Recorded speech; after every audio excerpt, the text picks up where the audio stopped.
تخيل كده تبقى قاعد وعارف إيه اللي المفروض تعمله وخططت له وضبطت كل حاجة وضبطت أهدافك معاها، بس في الآخر تلاقي نفسك كده فجأة ماسك التليفون عمال تمشي من الانستجرام للتيك توك لليوتيوب وهكذا، وطبعا بتكون أجلت اللي وراك ويعدي ساعة واتنين وتلاتة لحد ما الليل يجي، تيجي بقى اللي يحصل النفس اللوامة تقعد بقى تقولك مش كنت المفروض تعمل كذا وكان المفروض يحصل كذا وهكذا بقى أنت فاهم، بيقعد يمر عليك كل يوم نفس الموضوع.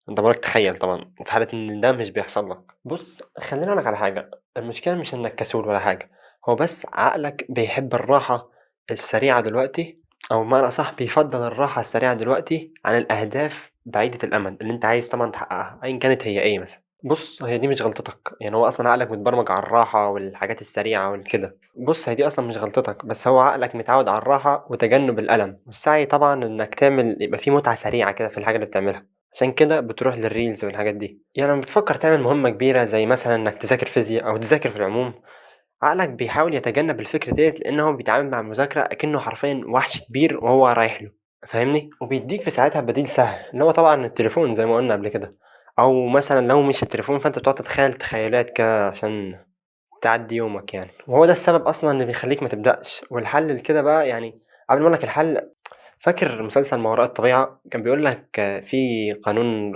رفعت رقم حاجة تقريبًا مش عارف إيه، كان بيقول لو حاضر يا أمي.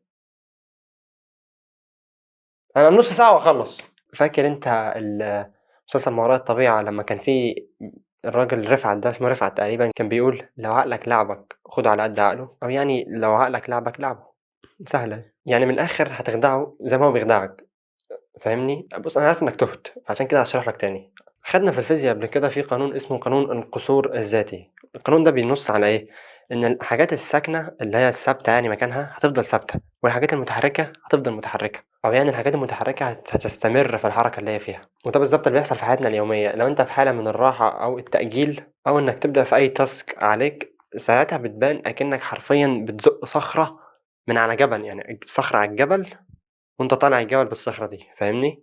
وعقلك بيخيّل لك المشهد كده. وطبعًا أول ما بنبدأ كل حاجة بتبقى سهلة بعد كده، بس يا ترى بقى هي ليه سهلة بعد كده؟ لإن ساعتها عقلك كان منعك إنك تعملها، وبما إنك خلاص لعبته زي ما قُلت لك لو عقلك لعبك لعبه، فأنت تحديته في النقطة ديّة، بس كده. يعني اللي هو ساعتها عقلك بيشوف إنك خلاص بدأت يعني مش هيحتاج يعطّلك، فاهمني؟ أنا عارف إنك بتبقى عايز تبدأ حاجة جديدة وتبدأ ساعتها تأجّل وتماطل، وخلّي بالك أنا كنت كده وكل الناس حاليًا كده عادي، بس بما إنك بقى عرفت إن دي مشكلة فلازم تحلّها، منطقي جدًا يعني. وطبعًا بما إنك عرفت المشكلة فهتعمل إيه بقى؟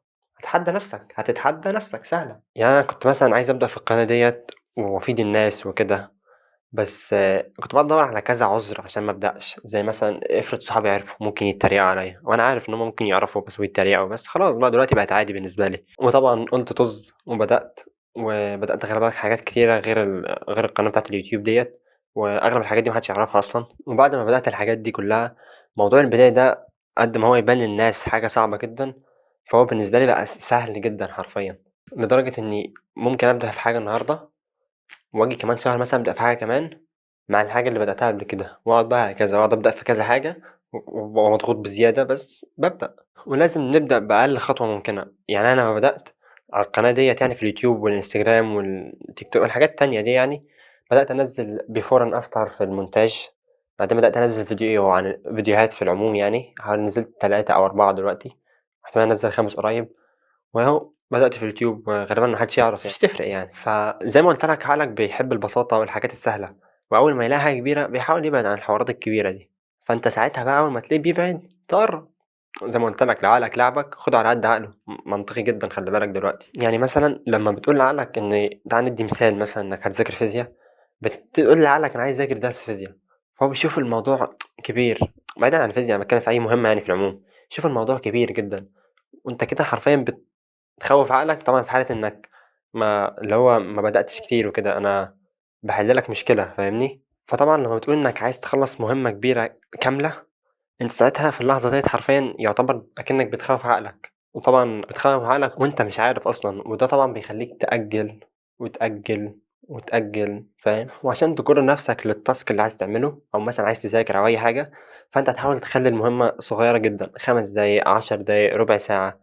بحيث إن أصلًا هي دي المدة اللي الإنسان الطبيعي بياخدها إن هو يدخل في الmood عشان يقدر يذاكر، فساعتها بقى الموضوع ده بالنسبة لك هيبقى سهل، مش سهل جدًا بس أسهل مما توقعت بمراحل، وبما إنه طلع أسهل مما توقعت بمراحل، فساعتها بقى بتوصل لحاجة اسمها التركيز العميق أو الdeep focus، يعني من الآخر اخدع عقلك بخطوات صغيرة، وكل خطوة صغيرة تخطوها هتوصّلك للخطوة اللي بعديها، ومن غير مقاومة يعني إنك تقعد تقول لسه هاعمل كذا، فاهم؟ من غير الحاجات دي. طبعًا في حاجة الناس كلّها بتقولها بصراحة أنا مش باتعامل بيها بنفس الطريقة، وهي حاجة اسمها المكافأة، إنك بعد ما تخلّص مهمة تكافئ نفسك بحاجة، وهنا بصراحة أنا مش باكافئ نفسي بحاجة أوي يعني، أنا باكل، يا إما باكل، يا إما باتفرّج على في آخر اليوم طبعًا باتفرّج على حاجة وأنا باكل برضه، يا إما باكل أو ممكن آكل، فاهم؟ يعني ممكن آكل، فاهم؟